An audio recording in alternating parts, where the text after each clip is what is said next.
श्री महाप्रज्ञ गुरवे नमः। जिसके सांसों में रहता है शाश्वत शांति का स्पंदन, उस महाप्रज्ञ को वंदन, उस महाप्रज्ञ को वंदन। सत्य अहिंसा अनेकांत को अर्पित जिसका तन मन, उस महाप्रज्ञ को वंदन, उस महाप्रज्ञ को वंदन। जिसके सांसों में रहता है शाश्वत शांति का स्पंदन, उस महाप्रज्ञ को वंदन, उस महाप्रज्ञ को वंदन।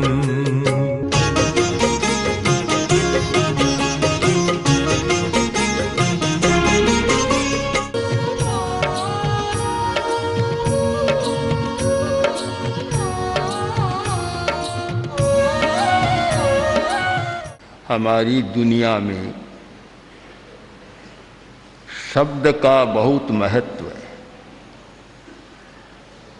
और उतना ही महत्व है, उससे ज़्यादा महत्व है कि शब्द कहाँ से आ रहा है और किस प्रकार का आ रहा है। शब्द अच्छा है, वक्ता अच्छा नहीं है, कंठ में सरसता नहीं है, या उच्चारण भी सही नहीं है, तो शब्द की महिमा कम हो जाती है और उसके प्रकंपन भी गलत हो जाते हैं, प्रभावी नहीं रहते। वक्ता अच्छा है, कंठ में रस है और उच्चारण ठीक करता है, जो ह्रस्व दीर्घ और प्लुत का नियम है उसके अनुसार उच्चारण करता है, तो वह शब्द, वह वाणी दूसरे के लिए बहुत काम की बन जाती है। ध्वनि चिकित्सा है, जैसे औषध चिकित्सा है, दवा से चिकित्सा की जाती है, शल्य चिकित्सा ऑपरेशन किया जाता है, और भी चिकित्सा की अनेक पद्धतियां हैं। वैसे ध्वनि चिकित्सा यानी हमारी ध्वनि के जो प्रकंपन हैं वे अनेक प्रकार के कार्य करते हैं। एक उदास आदमी अच्छे ध्वनि के प्रकंपन मिले, एक क्षण में प्रसन्न हो जाएगा। एक बीमार आदमी और अच्छे ध्वनि के प्रकंपन मिले, स्वस्थ हो जाएगा। अनेक प्रकार के कार्य हैं ध्वनि के प्रकंपनों के। स्तुतिकार अर्हत पार्श्व की स्तुति में इसी रहस्य का उद्घोषण कर रहा है कि प्रभो, जब आप सिंहासन पर स्थित होकर, जो उज्ज्वल हेमरत्न का सिंहासन जिसमें स्वर्ण मंडित रत्नों का सिंहासन, उस पर स्थित होकर जब आप प्रवचन करते हैं और वह प्रवचन, वह वाणी ऐसी लगती है कि मानो मोर नाचने लग जाते। उनको एक आभास होता है कि आकाश में घटा उमड़ गई है, बादल आ गए हैं, मेघ मंडरा रहे हैं और गर्जन हो रहा है। और जिस समय मेघ का गर्जन होता है मोर नाचने लग जाते हैं। तो आप जब बोलते हैं उस समय ये मनुष्य जिनको मोर मान ले, कल्पना से मान ले, मनुष्य रूपी जो मोर हैं वे हर्ष से उछलने लग जाते हैं। अब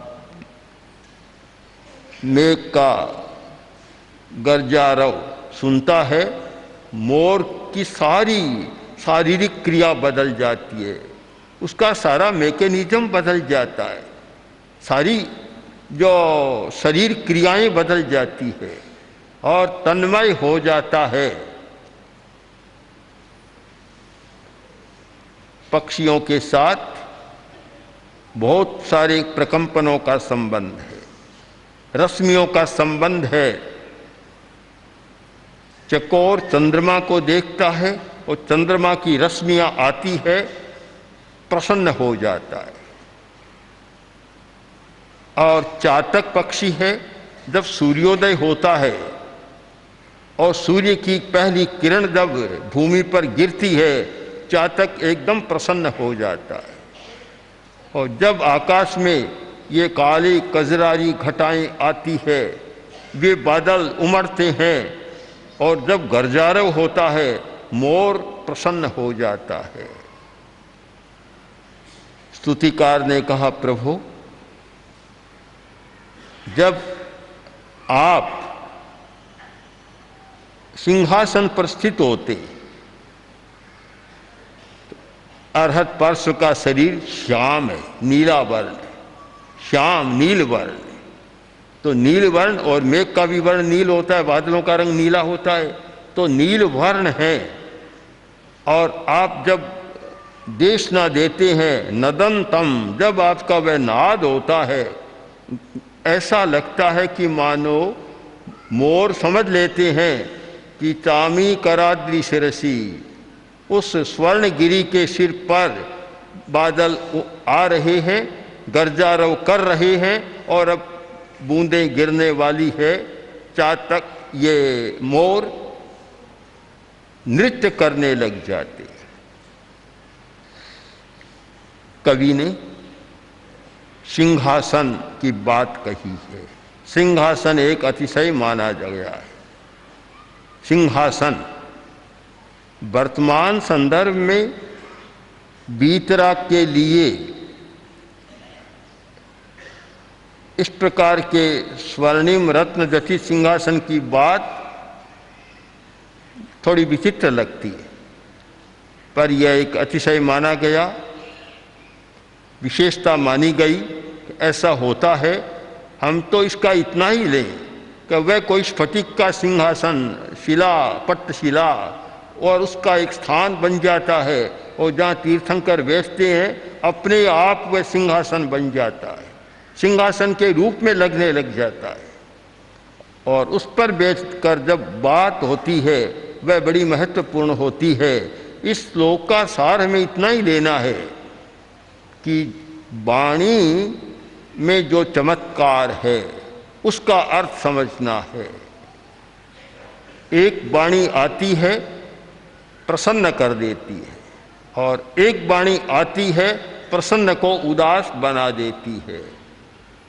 प्रसन्नता पैदा करना, उदासी ले आना, ये वाणी का चमत्कार है। वाणी में शक्ति है, उसके पीछे हमारी भावना है, उसके पीछे हमारा स्वर यंत्र है, उसके पीछे हमारा कंठ है, और कंठ के साथ जुड़ी हुई एक अंतःक्रिया है, भाव की क्रिया है। इन सब का योग मिलता है तो वाणी में एक जादुई चमत्कार हो जाता है। ऐसे लोगों को देखा कि एक शब्द कहा और सब नत हो जाते। आदेय नाम कर्म का भी इसके साथ संबंध खोजा जा सकता है। आदेय नाम कर्म, नाम कर्म की एक प्रकृति है आदेय नाम कर्म, जिसका उदय व्यक्ति के होता है। आदेय नाम कर्म का उस समय वह जो कहता है सामने वाला नतमस्तक होकर उसको स्वीकार कर लेता है, कुछ बोलता नहीं है। और जिसके आदेय नाम कर्म का उल्टा उदय होता है वह कितनी बकवास करता जाता है, कोई उस पर ध्यान ही नहीं देता। तो तीर्थंकर की वाणी में एक विशिष्टता होती है, आदेय नाम कर्म की विशिष्टता, और भी अनेक विशिष्टता कि वह दूसरों के लिए बहुत आदेय और ग्राह्य बात बन जाती है। आभा मंडल एक विषय है। आभा मंडल भामंडल यानी प्रभा का मंडल, हर व्यक्ति के पास आभा मंडल होता है। ऐसा कोई व्यक्ति नहीं होता जिसका अपना आभा मंडल न हो। आभा मंडल अच्छा भी होता है, आभा मंडल बुरा भी होता है। और एक बड़ा विज्ञान है आभा मंडल का। आज तो बहुत चर्चा हो रही है इसकी, और पश्चिम के विद्वानों ने आभा मंडल को बहुत ही प्रस्तुत किया है और वैज्ञानिक स्तर पर उसकी बड़ी व्याख्या की है। आज ऐसे कैमरे बन गए जो आभा मंडल का फोटो ले सकते हैं। हमारे पास भी एक व्यक्ति आया था, संभवतः ऑस्ट्रेलिया का था। वह बहुत विशालकाय कैमरा लेकर आया था। उसने कहा इसका कैमरा तो मेरे पास बड़ा है पर वह तो मैं ला नहीं सकता, पूरा कमरा भर जाता है उसे, इतना बड़ा है। पर वह भी हमने देखा बहुत बड़ा था, जिसकी कीमत होती है 50 लाख, करोड़, 2 करोड़, ऐसे बड़े बड़े कैमरों। और आज ये चल पड़े, फोटो लेते हैं। हर व्यक्ति का अपना आभा मंडल होता है। कोई भी सजीव प्राणी ऐसा नहीं है जिसका आभा मंडल न हो। आभा मंडल के 2 रूप बनते हैं, एक तो सिर के पीछे का और एक पूरे शरीर का, जिसे आभा मंडल के वैज्ञानिक कहते हैं पूरे शरीर का ओरा है। जो सिर के पीछे होता hello, hello and aura, hello और ओरा, ये 2 रूप है और उसके आधार पर व्यक्तित्व की पहचान की जाती है। कौन व्यक्ति कैसा है, आभा मंडल का फोटो ले लिया और उसका जो वैज्ञानिक व्याख्या करता है उसमें पूरा चित्र आता है, पता लग जाता है कौन व्यक्ति कैसा है। उसके साथ स्वास्थ्य की बात भी आती है कि व्यक्ति कितना स्वस्थ है, कौन सी बीमारी है और 6 महीने के भीतर कौन सी बीमारी आने वाली है उसका भी पता लग जाता है। कोई भी बीमारी आती है वह कोई एकदम नहीं आती, पहले सूक्ष्म शरीर में जाती है और संभवतः तेजस शरीर में जाती है, और तेजस शरीर का आभा मंडल के साथ बहुत गहरा संबंध है। और वह बीमारी पकते पकते स्थूल शरीर में महीनों के बाद आती है, कभी 3 महीने के बाद और कभी 6 महीने के बाद भी आ जाती है। आभा मंडल के कैमरों से फोटो लेने पर यह सारा पता लग जाता है। तो अरहत का, तीर्थंकर का आभा मंडल तो बहुत शक्तिशाली होता है। उद्गच्छता तव क्षितिद्युति मंडलेन लुप्तच्छदत् छवि। तीर्थंकर के पीछे अशोक वृक्ष है, बतलाया गया था। कवि की कल्पना है, कवि का निरीक्षण है। उन्होंने देखा कि प्रभु आपका आभा मंडल जिसकी द्युति क्षिति है, नील वर्ण का है, आभा मंडल में चमकता हुआ नील रंग अधिक होता है, वह आभा मंडल बहुत पवित्र माना जाता, शक्तिशाली माना जाता है।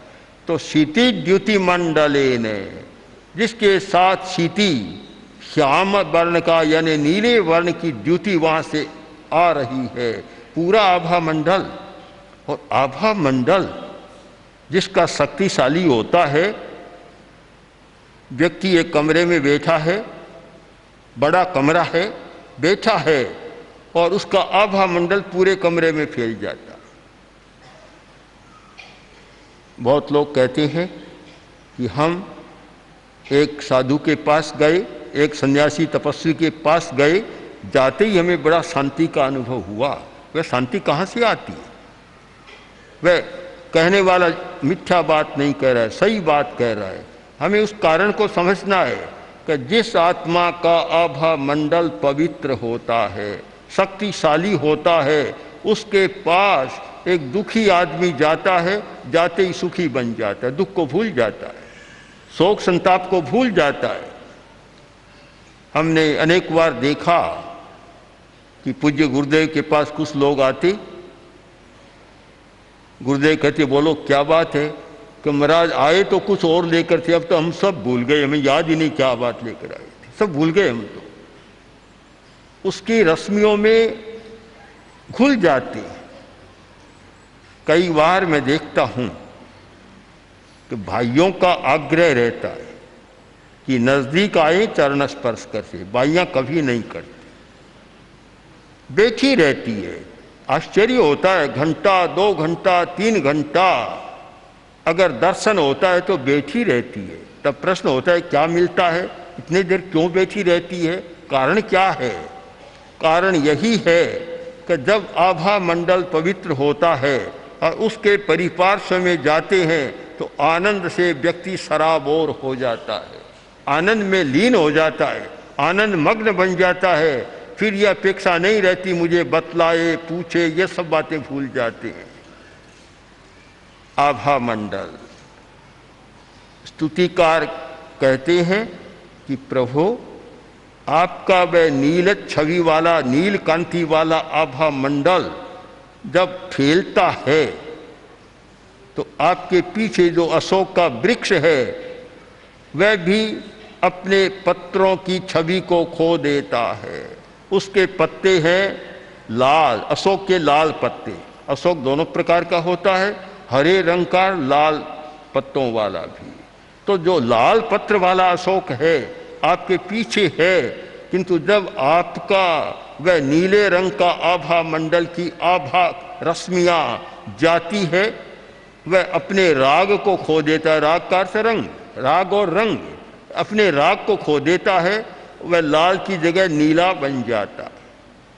परिवर्तन है, पहले लाल लग रहा था, आपकी आभा मंडल की किरणें पड़ी, वे आभा की रश्मियां गई और वह भी नीला बन गया।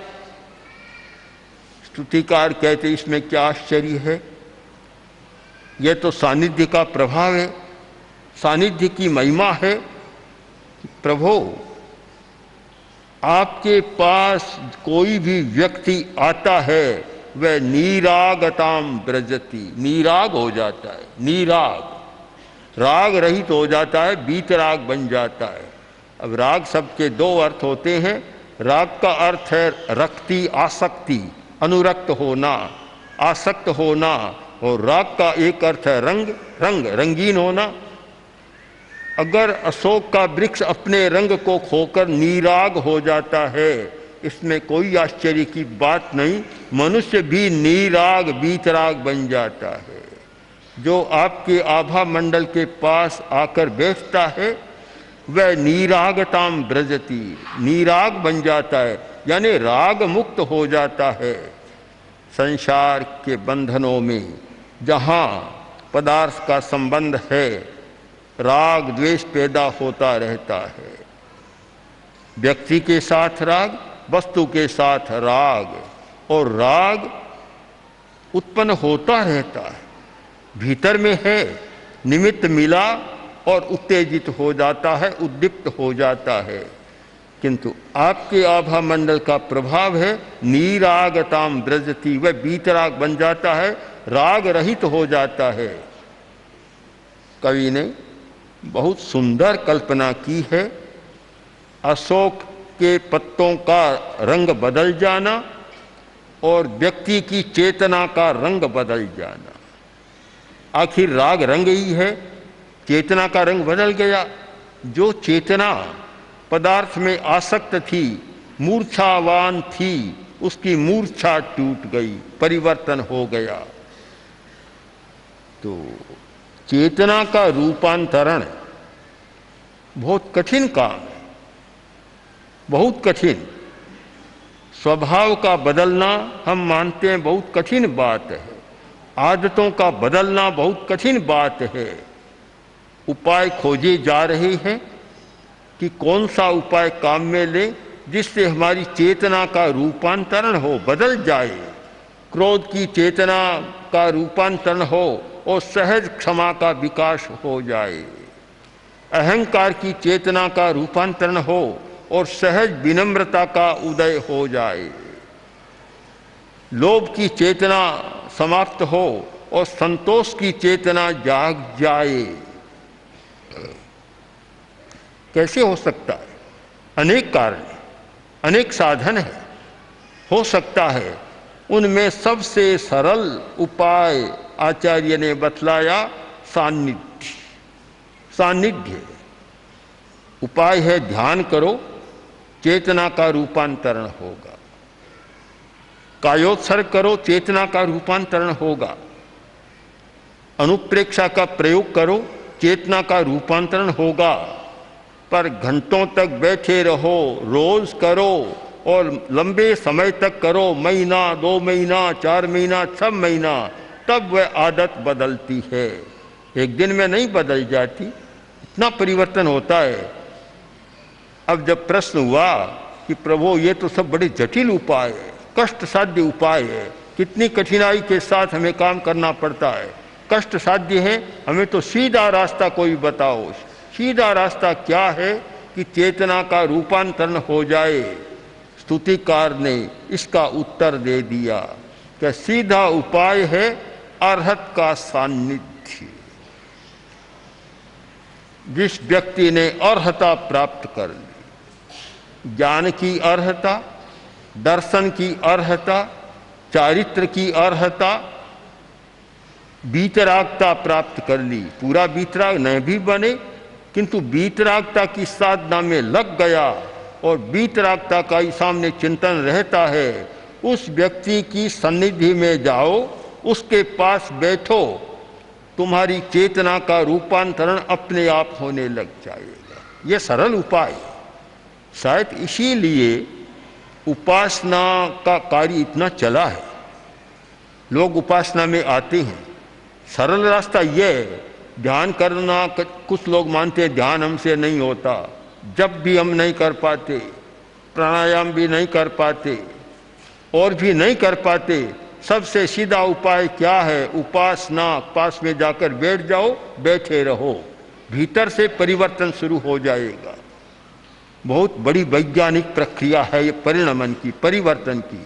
तो यह एक स्तुतिकार ने स्तुति के माध्यम से एक बहुत ही आध्यात्मिक और वैज्ञानिक तथ्य का आविष्करण किया है कि एक सानिध्य से कितना परिवर्तन होता है कि आपके पवित्र आभा मंडल की सन्निधि में जो व्यक्ति आता है वह सहज ही कोई विशेष क्रिया किए बिना ही नीराग और बीतराग बन जाता है। तो ये जो रहस्य हैं, स्तुतिकार ने जिन रहस्यों का गुम्फन किया है और जो रहस्य हैं उनको हम पकड़ने का प्रयत्न करें तो शायद साधना के क्षेत्र में, अपने विकास के क्षेत्र में और स्वास्थ्य के क्षेत्र में हम कुछ नई बातें कर सकते हैं, नए प्रयोग कर सकते हैं और बहुत सफल बन सकते हैं। ओम आरती। ओम श्री महाप्रज्ञ गुरवे नमः। गुरवे नमः, गुरवे नमः। ओम श्री महाप्रज्ञ गुरवे नमः। गुरवे नमः, गुरवे नमः। ओम श्री महाप्रज्ञ गुरवे नमः। गुरवे नमः। ओम श्री महाप्रज्ञ गुरवे